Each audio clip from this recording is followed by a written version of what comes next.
Hello again, everybody, and welcome to Warriors Fastbreak here on HBC TV 25. I'm Justin Barrientos. Thanks for joining us. We're starting off talking men's basketball with head coach Todd Eisner. Thank you for being here today. Absolutely. We finally got a chance to see your squad over the weekend, taking on Waldorf, and it was a very interesting game. In the first half, Waldorf stayed with you, and then in the second half, it was pretty much lockdown defense. You only gave up 9 points to Waldorf in the second half. So I have to ask, if you can give us a little insight, what happened during halftime? Was it a speech by you? Was it a realization of the players that they had to play a little tighter on defense? Yeah, I mean, there really wasn't any, rah-rah or inspirational, part of the halftime. I mean, which is pretty unusual for me in terms of if things aren't going the way I want, I'm quite positively encouraging to them in the locker room. But really, I thought our guys did a great job of understanding the things that we need to continue to do better. And we needed to have some success on Saturday after a tough opening weekend. And I thought offensively we were okay in the first half, not great. But I thought our defense in the second half triggered our opportunities to have better chances to get clean looks at the rim, whether it was from the arc or at the rim. And so our defense keyed our offense in the second half, and that led to a really productive 20 minutes. You've had a lot of players kind of step up in roles already this season. Delonte Payton in a couple of games, Kevion Taylor in your first couple of games. It seemed like Caleb Wagner was kind of the spark plug off the bench against Waldorf, like he was last season before he got into a starting role. Is that kind of the way it's going to be this season, that everybody is going to have their chance to shine this year? Well, obviously Caleb, the reason he's coming off the bench is he's just coming off the broken foot. So, I mean, this is his second full week of practices, and he'll be back in the starting lineup after Thanksgiving. I think we're going to give it one more game against St. Mary's where he comes off the bench, but I thought he was the key to the first half. I thought he kept us in it. He played like Caleb of last year, really, and certainly very, very deserving of starting, and he'll be in the starting role here, as we get into the NSIC play. Delonte is much improved. We've got to keep him to be consistent in his role coming off the bench. Defensively, he's really active, and he's done a much better job of improving his shooting. So that makes him a factor on the offensive end. We're still looking for some vets to play at a little higher level.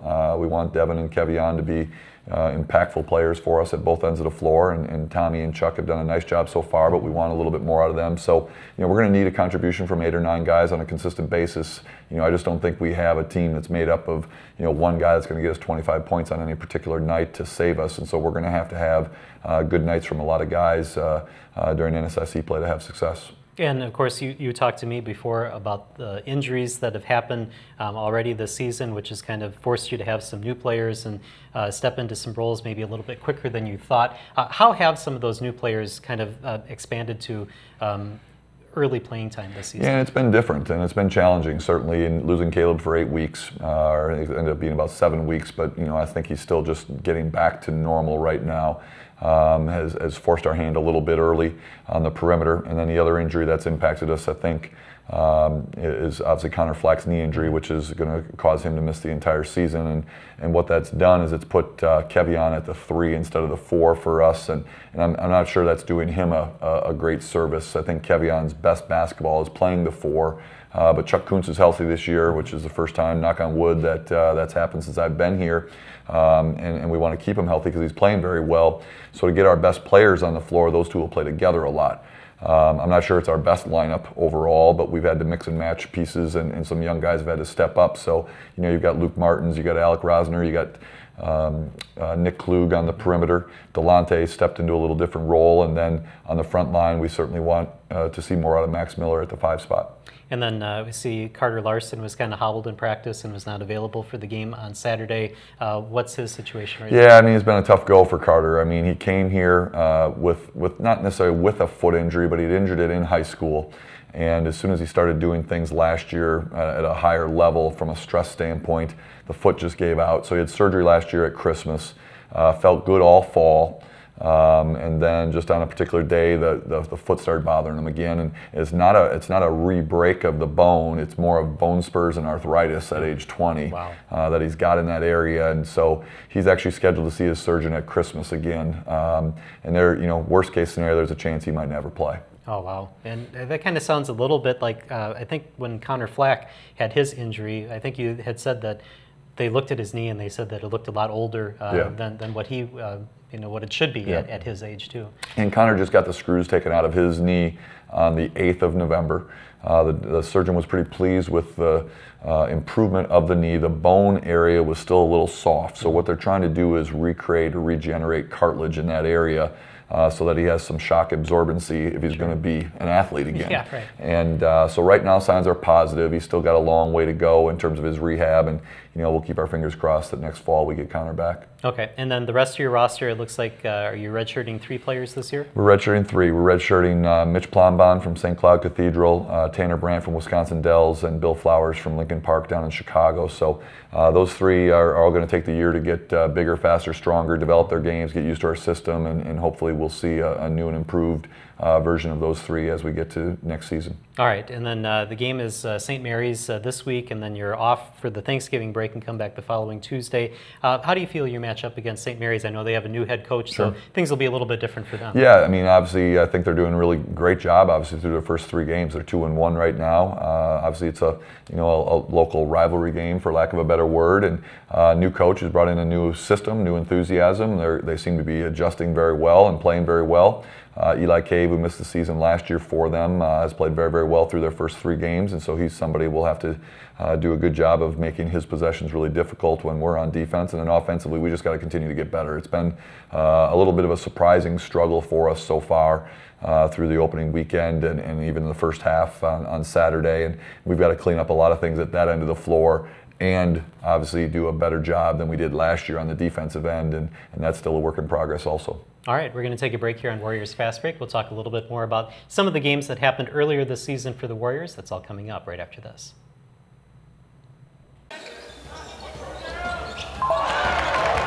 Don't miss out on highlights and score updates from your favorite local college and high school athletics by following HBC TV 25 Sports. Follow us on Facebook, Twitter, and Instagram to get up-to-date information on all the games covered by the HBC sports team. Grab your smartphone and add us on Facebook, Twitter, and Instagram at HBC TV 25 Sports. And welcome back to Warriors Fast Break here on HBC TV 25. Again, we're talking with head coach Todd Eisner from the Warrior men's basketball team, and you were able to get some Division I opponents in the first part of your season. We talked a little bit about that for our halftime package this weekend, but I want to kind of expand a little because you have connections now to Loyola and, of course, to Creighton.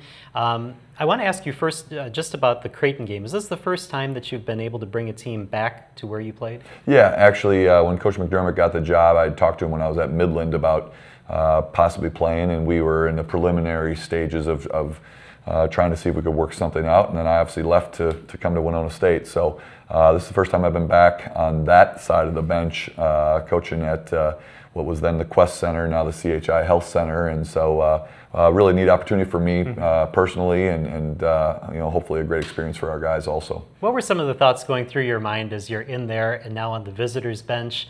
Did the flood of memories come back from your playing days? And what was that like? Yeah, it's a little different because the arena that I played in, now that I'm getting older, has been torn down. So I think the CHI Health Center is about 12 years old, 13 years old. Beautiful NBA type facility. They hosted the NCAA Sweet 16 and Elite 8 there last year. They've hosted the last 2 U.S. Olympic swim trials there. So it's become a huge venue nationally at really for a lot of different sports. They've hosted the NCAA Finals 4 for volleyball there. So it's a great big time facility. So it was neat to see so many people that I've been close to for a lot of years, before the game and after the game. That's really when it was probably more impactful. Once you start playing the game, I really don't care where I'm coaching at. I don't care if it's in an empty gym or a gym that's got 15,000 people. It doesn't really change things in terms of my approach, but it was certainly great to be back. And then talk a little bit about the connection with Loyola. That was your former roommate, is that correct? That's correct. So Porter Moser, the head coach at Loyola, and I were college roommates, college teammates, best man in each other's weddings, and obviously they had a tremendous run last year, making the Final Four, and so with that, this summer he talked to me about needing an exhibition game we were actually booked already to do another scrimmage with UW La Crosse. Okay. And so thankfully Kent was willing to move that scrimmage for us, so we got an opportunity to go down and play at Loyola. It was a tough week for us just because we only had 7 practices, played Loyola, 2 more practices, played Creighton. There's no way we could be ready without skipping some really important pieces to the early season practices. So it's been a little different early season for us. I'm not sure I handled it great in terms of getting our guys prepared. I'm not sure they were as prepared as they needed to be even as we got into the scrimmage with Bethel or our opening weekend of games. But we'll certainly put ourselves in a position as we get to December 1 for NSIC games to be ready to go for those really important 22 games. All right, I got to ask about a little bit of an oddity against Loyola Chicago. First half, you scored 22 points, and all 22 come from Kevion Taylor. I don't think I've ever seen something like that before. From your perspective, what were you able to say to your team after that to say, you guys we got to get some more scoring out there? Yeah, it was I mean, both of those games were really challenging. Just that the step up in class, the length of the players we've competed against, the size, the speed, really put us back on our heels. And Kevion attacked the first half really, really well. He made some threes, which drew them up to him. He attacked the rim and got to the rim to finish some plays also. I really wasn't even aware early on that he was the only one scoring for us. As we got closer to the end of the first half, I looked up and saw that he had every point that we had and ended up finishing that way. But like I said, I mean, even the exhibition games where we stepped up in class in terms of the competition, I've been a little concerned and disappointed with where we're at offensively right now. And so we've got to clean some things up. I thought we did a better job of that on Saturday against Waldorf with 22 assists and 6 turnovers. Even the Missouri Western weekend, we had 14 assists and 24 turnovers in 2 games. There's no way we're going to beat anybody, with that type of production in terms of sharing the basketball. We didn't shoot it well because we didn't get very many clean looks because we didn't create any clean looks. And so it really started in those exhibition games. And initially I thought it was because we were playing these Division I teams, and it's really been a little bit more of us. And so Kevion played very well that game. We need him to play like that with that type of confidence. Moving forward, because I don't feel he's had that same, kind of bounce to his step here in some of our early season games. All right, so we only have about a minute and a half left. So you addressed some of the problems that you see with your team. How do you begin to fix that? Where do you start in something like that? Yeah, and it's been a challenge. And part of that challenge is that, again, our depth is based on young guys. And, young guys, in particular freshmen, but even Max being new and only being a sophomore, I think we've kind of did a mirage a little bit in practice, in that our starters, for lack of a better word, have looked pretty good in practice. We had tremendous practices after the Creighton game. We had tremendous practices after the Bethel scrimmage, and then we got to games and didn't play very well. And I'm a little concerned that part of it is we're going up against freshmen that aren't ready to compete at this level on a consistent basis. And so we're trying to clear some things up in practice, making practice a little more competitive, and just trying to do some of the fundamental things a little bit better on a consistent basis. Well, it sure looked in the second half against Waldorf like you were able to solve some of that and keep Waldorf off the board, and hope that continues against St. Mary's. I hope so. Thank you. All right, thanks. We're going to take a break here on Warriors Fast Break. When we come back, we'll talk women's basketball with head coach Scott Ballard right after this.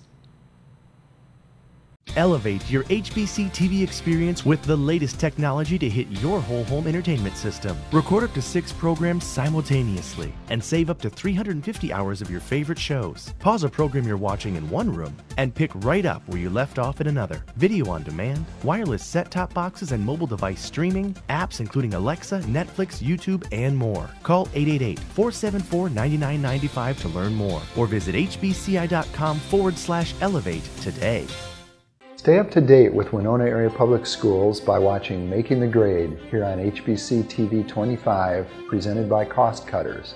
Join me, Superintendent Rich Dahman, each month for interviews with administrators, district staff, and students. Tune in to Making the Grade Monday through Friday here on HBC TV 25, brought to you by Cost Cutters of Winona, located in the professional building in the Winona Mall Annex. And welcome back to Warriors Fast Break here on HBC TV 25. It's time now to shift gears and talk women's basketball. Head coach Scott Ballard is here, and thanks for doing another year with us. You bet. It's hard to believe that a year has come and gone, and here we are again. But it's basketball season and holiday season, and we got kicked off our season last weekend in the tournament in Quincy, Illinois. Yeah, so you've got 2 games under your belt, and you had 2 exhibition games. So you have a little bit of an idea of what your team is like. Tell us, give us kind of an overview of what your team is like this year. Well, you know, we have a small sample to go by right now, but like you mentioned, 2 exhibition games and 2 Division II games on the road last weekend. I really like our defensive toughness and our rebounding focus, our grit, our willingness to fight, our depth. I like our speed. Offensively, we're still trying to learn how to play without Hannah. And we have a defensive identity, but offensively, we're still a work in progress, which that's okay with me. I would rather feel really confident that our defense and rebounding is rock solid, and I'm counting on that being there on a nightly basis. And then offensively, we will work out the kinks and the bugs and develop an identity. Yeah, I'm excited about what we have to work with and what we could turn into. So Hannah was your lone senior last year, but you did lose 2 other players coming into this year. You have 2 seniors on this year's squad, so you're still a fairly young team. Yeah, we are. Yeah, we have 2 seniors, 2 juniors, 6 sophomores, 3 freshmen. So we are still a relatively young group, and I have to remind myself of that at times during games or even practice. But you know, our sophomore class, the majority of them played a lot last year, and 4 of them started at different times or were significant players. So I don't think of them as sophomores. They have more experience than a lot of sophomores.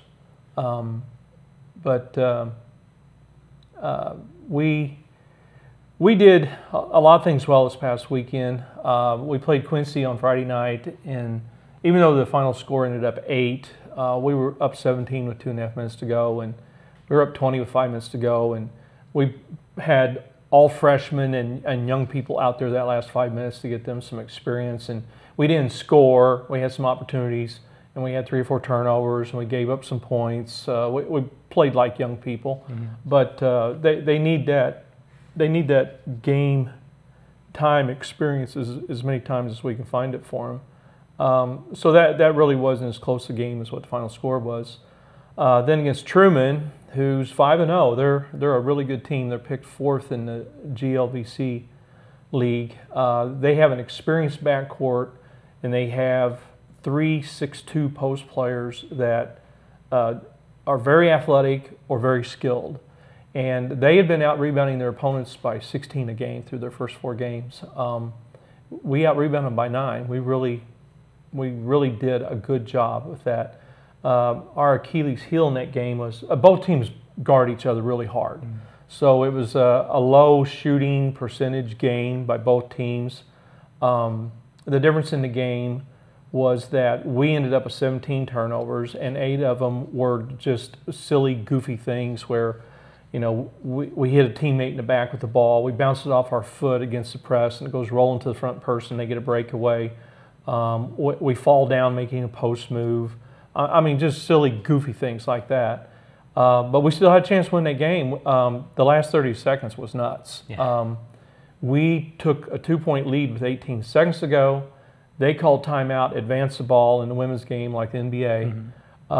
They tied the game with 5.9 seconds to go. We called timeout, advanced the ball, set up a play. Gabby gets fouled on a drive with 3.9 seconds to go. She makes both free throws. Now they call timeout, advance the ball, and I'll be darned, they get a back pick lob against our zone, and Gabby's there, takes the charge. They don't call it. The kid goes ahead and makes the bucket, tie the game. And then in overtime, their center, their big post player, who's 1 for 17 with 3-point land, hits a dadgum 3 with 4 seconds on the shot clock to start overtime. We get down 5. We hit a 3, get down 2. Then Rachel gets fouled with 18 seconds to go, shooting 2 free throws, makes the first one, misses the second one. They call timeout, advance the ball. We try to get a steal for like 8 seconds, and then we finally foul. And they make both free throws, and then we have no timeouts left to advance the ball again. But we did not get a good luck and got our last shot partially blocked. But it was a hard-fought game. It was intense. We had several of our players were really sore yesterday, 2.5 days after that contest. But it was good for us. But we know they only scored 41 points against our half-court defense, but they got 16 points off of silly turnovers that are really easy to fix and correct. And we addressed it yesterday, and it's going to be a point of emphasis, from this point on. And it's a learning experience. But unfortunately, I can learn from a close win just as well as a close loss, but sometimes a close loss sticks with you for a long, long time. And will forever be in our memory bank for the rest of this year. And we only about a minute left in the segment, but you said you're ready to go. It's not going to be much of a break for you before you're back out on the road. This is going to be a challenge for us. Last weekend we played at 7 o'clock on Friday night, and then they made us play at 1 o'clock on Saturday. A quick turnaround that you never have. And thank goodness we have a lot of depth, and we're able to still, compete at a high level. This weekend we fly. We're on a red-eye special. Thursday morning we fly to Denver, Colorado, and get there about 7:30 in the morning. We have practice at 3 o'clock that afternoon, and we have like 10 or 12 parents that are going, which is awesome. And they're going to have a home Thanksgiving meal for us. They've rented a couple homes out there instead of staying at a hotel. And so our team will be able to get together with family and have a Thanksgiving meal, relax. And then Friday we play Colorado Christian. It's 6 o'clock Winona time, 5 o'clock out there. And then we turn around Saturday and play Metro State. So they're two true road games for us. And yeah, they'll be challenging. They're both dangerous teams. They've just finished up playing a couple top 25 teams and nearly won both of them. So we're going to be challenged in different ways by different styles of play, and that's what makes you grow and and evolve into a really good team. So the more variety of experiences that we can get before conference play starts, the more prepared we'll be for it. Well, we can't wait to see you on December 1st. Appreciate it. It'll be good to be back home because we have no home non-conference games this year. So did that on purpose to challenge this group and make us get better earlier in the season so that we're more prepared for battles coming down the road. All right, we're going to take a break here on Warriors Fast Break. We'll get the player perspective. Allie Pickering will join us right after this. Sledhead 24/7. If it happens on the snow, find it here first.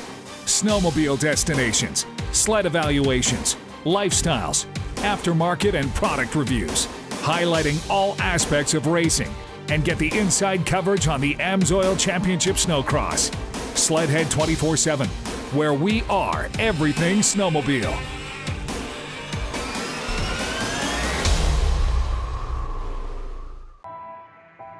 What's a Southern girl?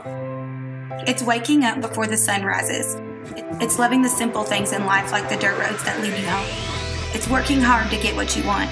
It's hanging your own stands, breaking your own ground, and strategizing every little move for that one moment when everything you've worked for is standing right in front of you. Even if I fail a million times, I keep pushing myself till I'm exhausted, filthy, and about to give up. And that's when the adrenaline hits. And welcome back to Warriors Fast Break here on HBC TV 25. We're now joined by Allie Pickering. And Allie, thank you for being here today. You heard what Coach said, that he doesn't really feel that your class is like a freshman class moving into their sophomore year. So maybe your perspective on how things are going year one now to year two. Yeah, I'd agree with that, saying that our sophomore class has more experience than I'd say other teams' sophomore classes. I would say like 3 of us last year got pretty significant playing time with here and there other people stepping up to the plate when they needed to. So this year with all of us, being able to share the court, and then everyone just getting even more experience based off last year is pretty cool, and I think we're ready for it. I think all of us are just ready to go, ready to get moving into the season a little bit more. All right. Give us your reaction to the first couple of games, because I believe you were named to the all-tournament team over the past 2 games that you played. How did things go for the team and for you? Quincy, the first game, obviously we came out with a lot of energy, and that was awesome to see. Obviously we have some things to clean up, like he said, turnovers in the second game, just dumb things, but it's the beginning of the season, and you'd rather do that now than at the very end of the season. So what we were doing is really awesome, especially on the defensive end. Super fun to play with that high energy coming from everyone. Personally, felt like I could have done a little bit better, especially in that second game, maybe just kind of controlling the game as the point guard, setting some more people up. We did not shoot well at all, especially three-point specialist team did not shoot well from the outside, but that's what's going to happen when you play a team that plays that hard, and it was a hard-fought game. He said we had a quick turnaround, so for a game going into overtime and being that close, I would say that we did pretty well for our first away games. All right, and Coach, your thoughts on Allie and the great season that she had her freshman year. Do you expect a repeat of that in the second season, or what do you expect from her in her second season? I would say as she gets more experience and gets older, I would expect her to be a more consistent player. I mean, in Friday's game against Quincy, they played a lot of zone, and she got a lot of good looks from three-point land. I think she was 6 of 9. But then the next day, Truman, who played hard man-to-man, physical man-to-man, the windows were very small and short in terms of how much time you had on your shot. And so that makes it more challenging. Mm-hmm. You don't know how many, you're not going to get the same looks that you were getting the day before. But we needed to get the ball in the paint more, and we did that in the second half. And I feel like as our post play develops and evolves and improves, that's going to make it really more challenging for teams to defend us, because we can stretch the floor. We got a lot of people that can shoot the three, but I don't want to just try to win from outside alone. We have to improve our opportunities of scoring in transition, open floor. We have to get more offensive rebounds. We have to get to the free throw line more. I mean, for the most part on Saturday, we scored 53 of our 56 points were scored in a half-court game. That's a lot. Yeah. But we didn't have anything else to go with it. We didn't have many free throws. We only scored 2 points off of their turnovers. And we have to do a better job in finding other ways to create offense. All right, last question here for you, Allie. It's a quick turnaround now to, you have a holiday coming up, and as Coach said, you're going to have Thanksgiving out in Colorado, and you were hearing the conversation that we had about all the logistics that goes into everything. Mm-hmm. From your perspective, what is it like to be playing over this kind of Thanksgiving break, and what kind of focus do you need to have to go out on Friday and Saturday and play? I think it's really cool that we get to obviously get this experience going out to Colorado. I've never been to Colorado, so I was pretty excited when I heard about it. They do all the hard stuff. We basically pack a bag and jump on the bus, get on a plane, and go play. So basically just got to treat it like any other weekend. It's a business trip. It's going to be fun at times, but we still got to take care of business at the end of the day. So.